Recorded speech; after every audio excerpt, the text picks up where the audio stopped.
It was his sled. That's the significance of him saying Rosebud is it was his sled, which is weird because there's no one in the room when he says it. That's the plot hole of the movie. I would chalk it up to artistic choice because you are with him in the room as the viewer. I guess, but then who the fuck are you? I am Jahith. And I will be your Russian Necroscourge. accent for today. And we are here for Depths of Gaming number 39. I guess we do cold opens now. Greetings, comrades. So Foist for today. Oh. We teleport to the world of Detroit. Becoming human. Our first story. Become human. Detroit Become Human. And yeah, a wonderful game. Artistic. It's by it's by Quantic Dream, who did Macron the Nomad Soul. They did Fahrenheit, also known as Indigo Prophecy. They did Heavy Rain. And so the issue here is that the Daily Mail doesn't like this game. Yeah, the Daily Mail thinks that games are only for entertainment and for nothing else.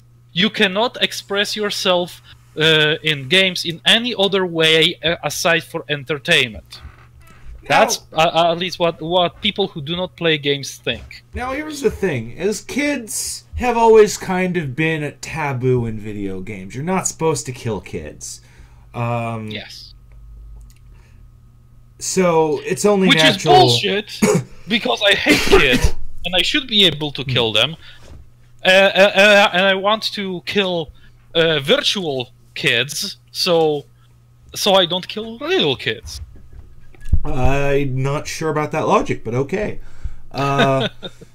And so they're railing against this game, saying, "Oh, it empowers child violence and stuff like that." Bullshit.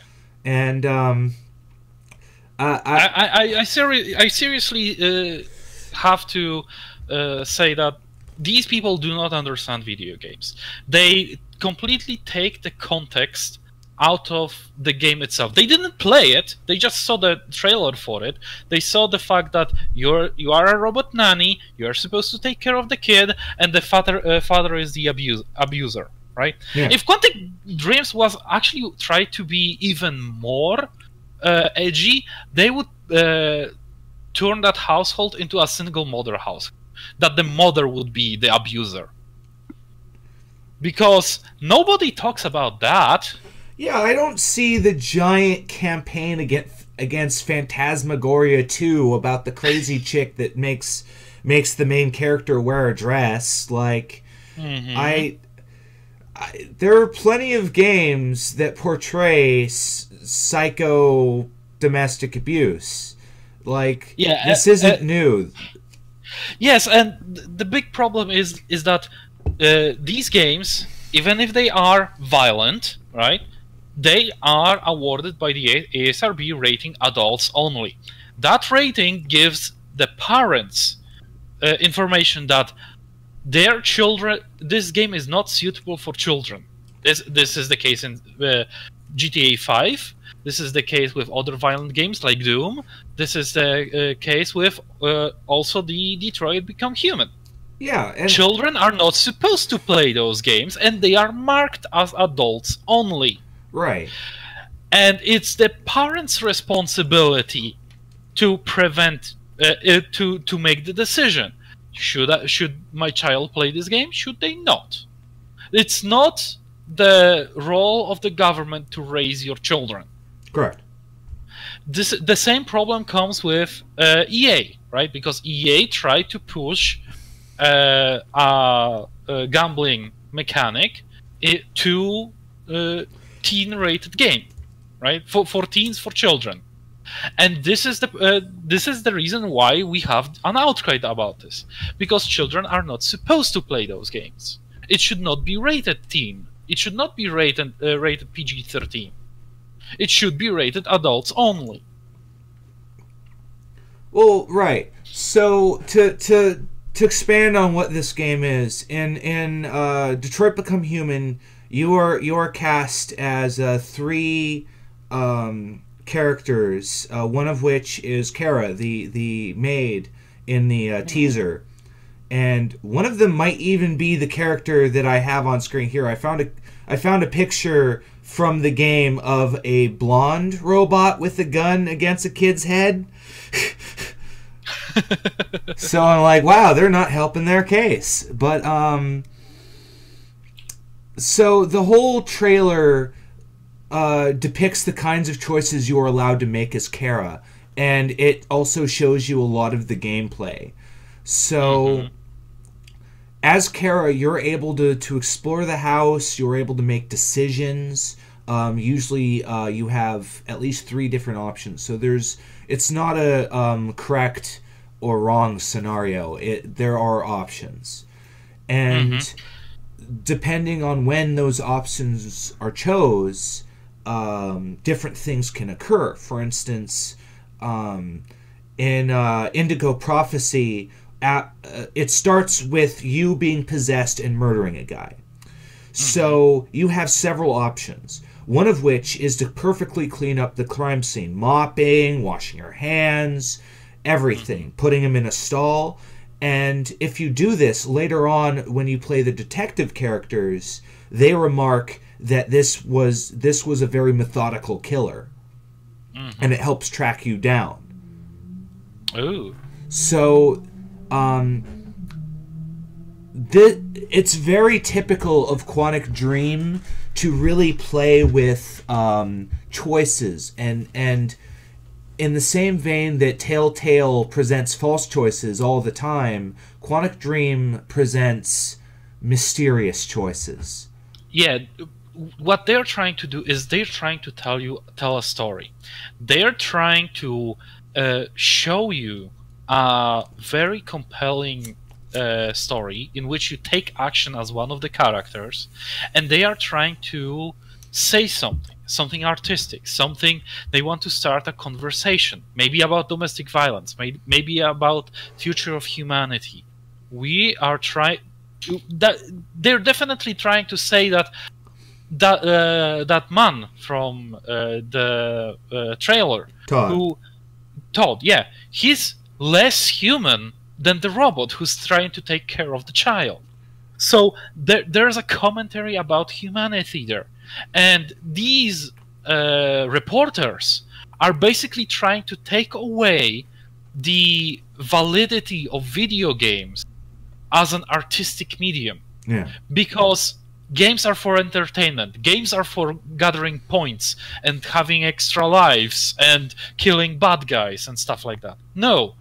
The depths of gaming as an artistic medium allows you to explore so much more about humanity itself, about the choices that we're making, our ideals, and it allows us to learn more about ourselves. For example, from Mass Effect 1, you have a choice either to commit a genocide on a race of people, robotic people, or deny them their humanity, their sentience, and reprogram them so that they like you a little bit more, stay away from being an antagonist. Right. Because in this game, it's made very clear that that Todd killing his daughter is something you're supposed to avoid as a player. You are trying to stop him from doing that. And it's the same kind of scenario as Higurashi When They Cry, where the character... Or Night Trap. Or Night Trap, or really any of these scenarios where the player is shown an event that they are trying to stop. Yes. It does not... These games do not glorify the fact that the guy is killing the child. No, you are trying to stop You are trying to stop that. Exactly. And those fucking reporters are completely incapable of seeing that. Why not? Because they're trying to make a story. They're trying to stir up shit so that they get more views, so that their advertisements is seen more often. Absolutely. Yeah. So it's worth noting... They require to destroy someone in order to get some money. Right, because it's worth noting that in the hit piece that they wrote, they trudge up San Andreas, the hot coffee mod, and they start talking about that as if it's relevant. When I feel like they just Googled violent video games and it was like, hey, remember back in the day that Grand Theft Auto, yeah, the automobile. It's like they don't. It's very difficult. Their case would have been made better if they used something actually incriminating, like Manhunt, where you're acting as a serial killer. Like, yeah, like no, they had to trudge up the hot coffee mod. Yeah, that's because they are reaching for the lowest hanging fruit, nothing else. They do not need to reach any further because all they want is to stir up controversy so that they get the clicks, so that people watch their advertisements and they get the money.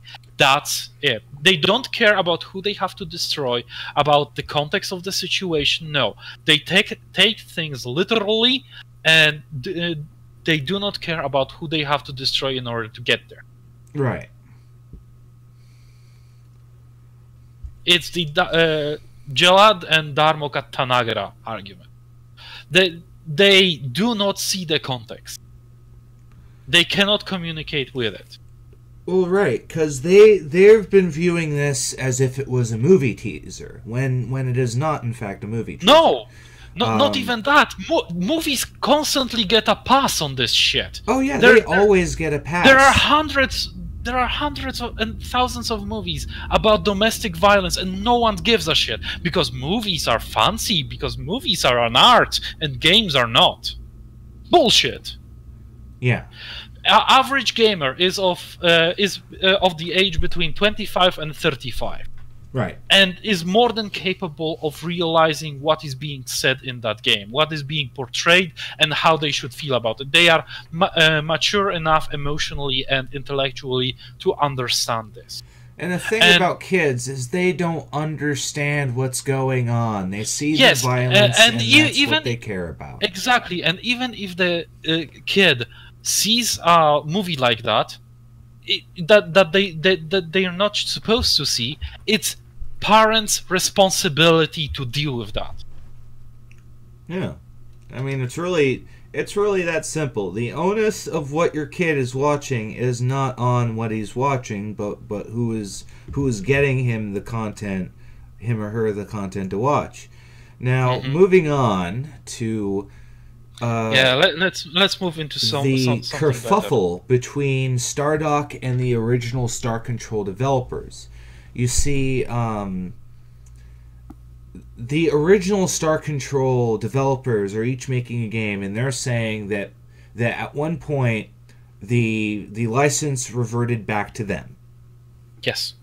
And Stardock, of course, says no, it did not. The previous publisher was went bankrupt and was bought out by Stardock, and the developers say that in that case the rights for the game were reverted to them, and Stardock is saying that no, we bought the rights to this game. So well, see, that's not accurate. See, when you publish a game, you are that is separate from developing the game. You are publishing the game. They're basically making the argument that if they bought out EA, they would get to make a Star Wars game, which is not how it works. Technically, they could they would have the right to publish a couple of games, but it's up to. They would not be able to make a new one, though. That's what I'm saying. No, No. It all depends on how the contracts themselves were constructed. Yeah, but they're typically constructed in a way to do that, because because publishers, how the law works. Yeah, because publishers basically it's a security for a publisher, right?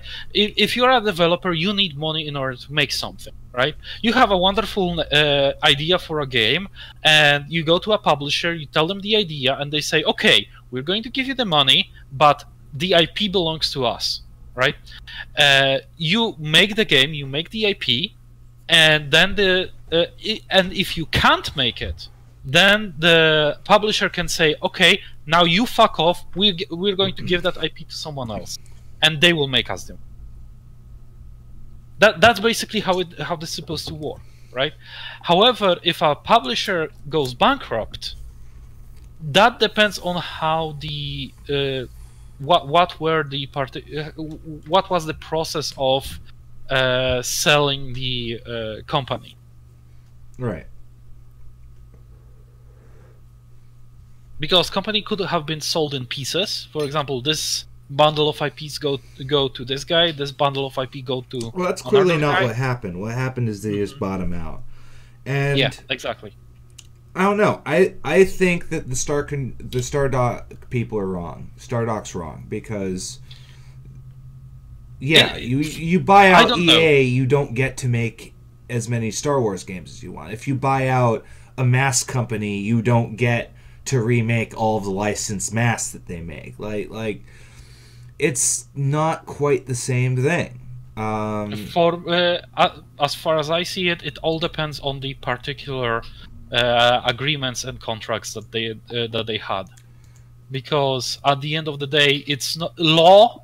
American law, copyright law, does not regulate how those things are bought and sold. It's the buyer and seller are making contracts, and based on them, it's bought.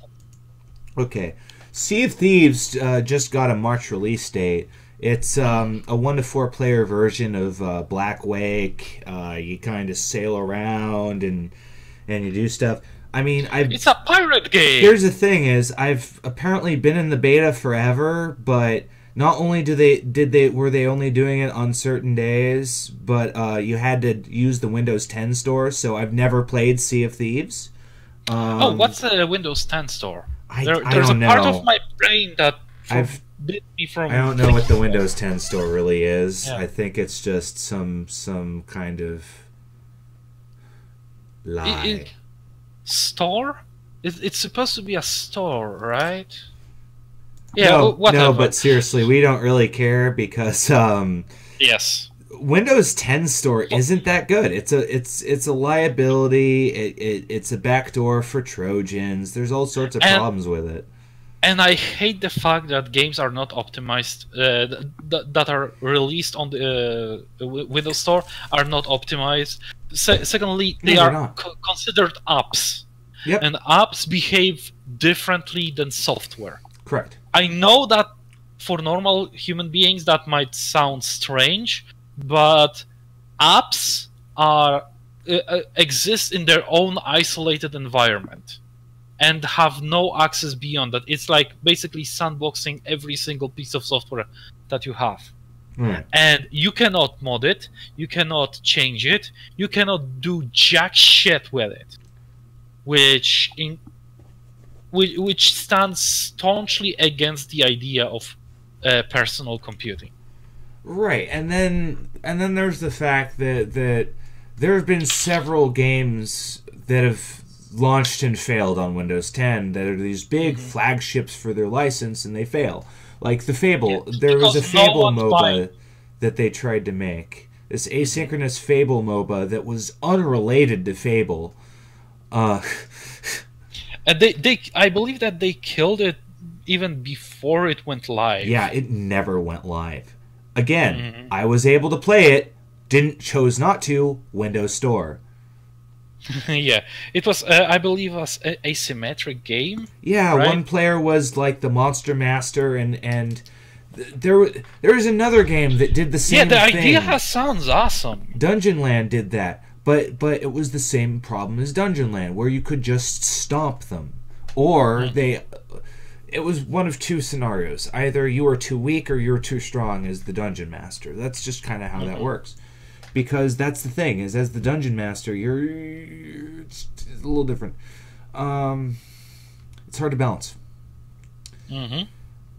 So, Ubisoft has very quietly pushed back release dates. They were doing a live stream for Beyond Good and Evil 2, and they were like, by the way, games are getting pushed back. Now, why would they do that? So they have their own very voodoo-like theory. Now don't laugh. Don't laugh. They say, I'm bracing myself for not laughing. They say that if they take their time and work on the game instead of rushing it, it's a better experience. Wait, what? Yeah, I know. It sounds insane. I know. Who would have thunk that this would be the case? I know, and here I thought that video games are money plus time. You just shove the money into the thingamajigget, you crank the handle, and games pop out. That's how I. Well, duh. Yeah. Like, basically, of course, if you take your time on the game, it's going to come out better. Yeah. They're acting like we haven't been telling them this for 10 years. Yes. You're basically supposed to. The more games you make, the more money you make, right? That's how it works. Because every game sells for $60. The more games you make, the more dollars you make, right? So they're basically giving the developers for those two games. God, I had them written down. The Crew 2 and Far Cry 5. I knew Far Cry 5. I don't pay attention to the Crew games. They're still making Far Cry? Oh yeah, this time, yeah, we covered it. It's in America, and you're shooting hicks, and they're all religious. God damn it! It always surprises me. I know about this, but it still surprises me. And so, Far Cry was the CryEngine's guys game, right? When it started. I don't know. No, I think that was someone else. Huh. Oh, because the deal with Far Cry is that you're like out in the wilderness and you're fighting crazy people. So their idea here is they're each getting a month or so extension, and they're basically giving them an extra month to work on the game, which is very atypical. Very atypical of Ubisoft, and their thinking is that. Fuck it. If we are rich, if we give them an extra month, let's see what happens. So, the developer of the original Far Cry was Crytek, and it was made on CryEngine. Okay. Well, Necroscourge was wrong. I'll have the things out of my desk by Monday. All right, so we move on to an answer that nobody wanted. DMing but Far Cry 2, 3, and 4 and 5 were made by Ubisoft Montreal. Right. So after the first game, Cry people are. Oh yeah, they snatched that shit up and corrupted it ASAP. Yeah. Which is funny, because I played through 2 first.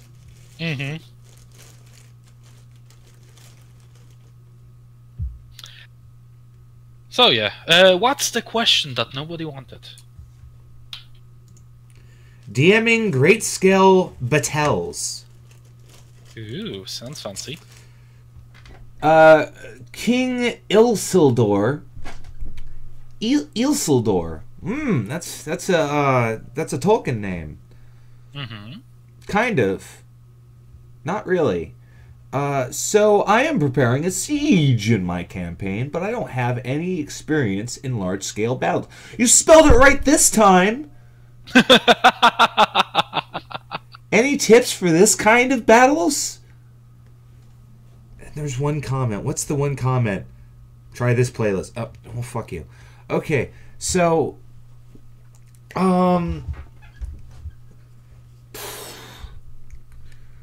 So I'm going to drop some quick history. In the second edition, there was a book called Battle System where you basically played Warhammer Fantasy but in D&D.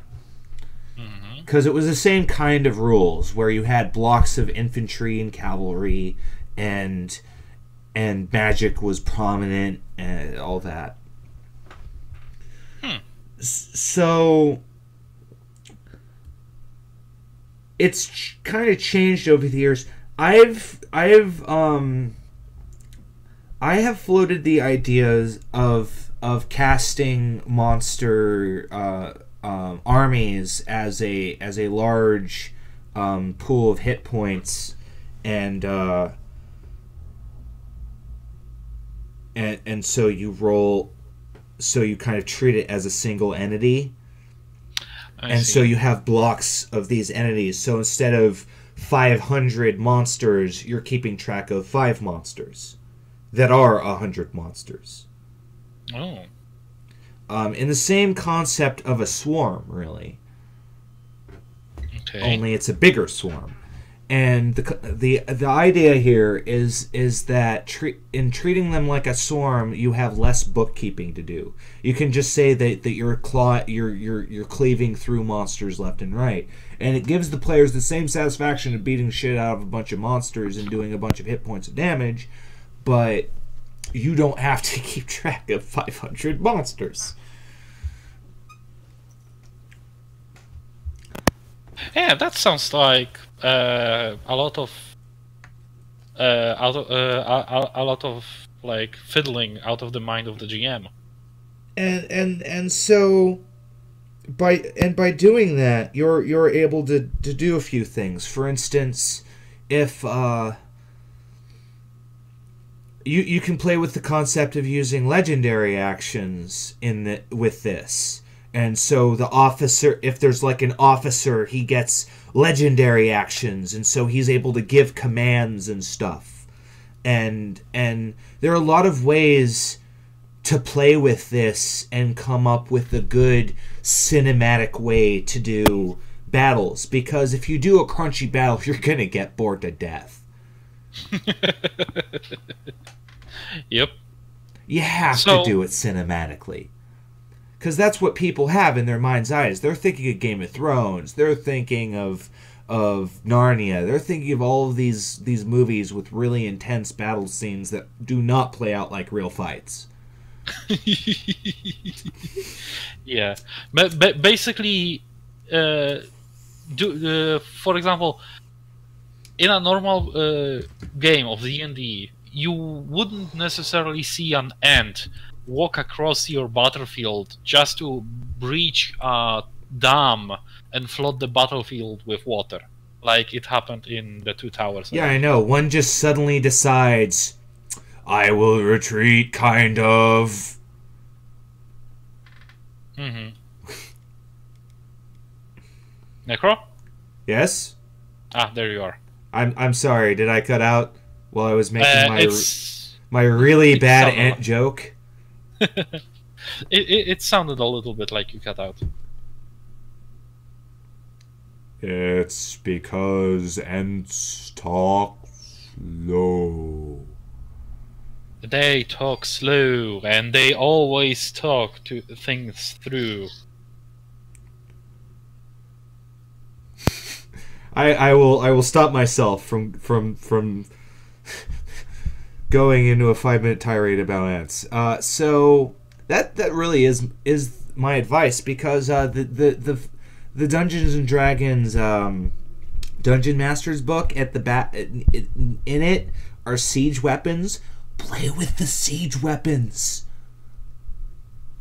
because if you're playing the monsters as swarms, when the siege weapons hit them, they go bloop and they start scattering. It's fucking awesome, because they do a lot of damage.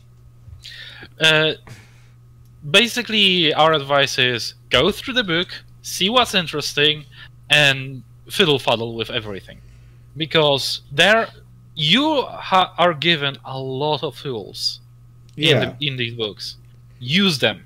Cause here's the thing: is a common new player trap is we say read the books, and they take this to mean memorize the books. That is not what we mean. What we mean is skim, look through.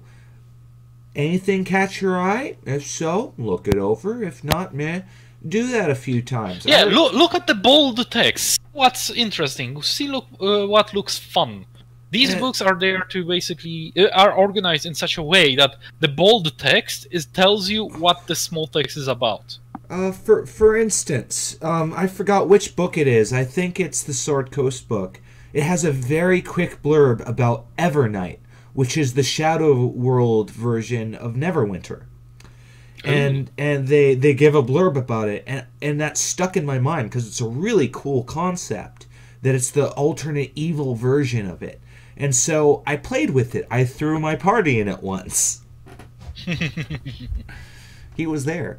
Yep. It was fun.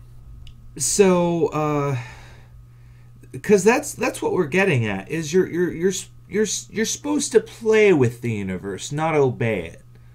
Because the main concept of D&D is that it's a multiverse that is ever flowing and changing with the people that play it.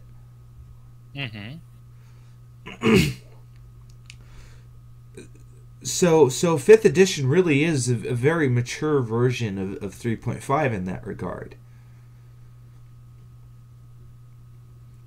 Anyway, that's our show.